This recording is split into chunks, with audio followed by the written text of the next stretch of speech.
একসময় একটি ছোট্ট গ্রামে থাকত দুজন, একজন হাসিখুশি ছেলে আর একজন ছোট্ট কিন্তু খুবই মিষ্টি একটি মেয়ে। ছেলেটি সব সময় মেয়েটিকে দূর থেকে দেখত। মেয়েটি যখন তার পায়ের নুপুরের শব্দে পুরো পথটা যেন গান গাইতে শুরু করত।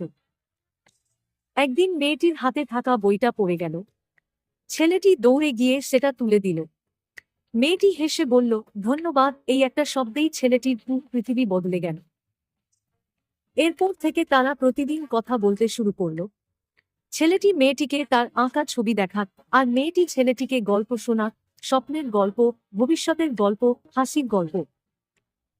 ধীরে ধীরে তারা একে অপরের সবচেয়ে কাছের মানুষ হয়ে উঠল। মেয়েটি যখন মন খারাপ করত, ছেলেটি তাকে হাসাতে পারত।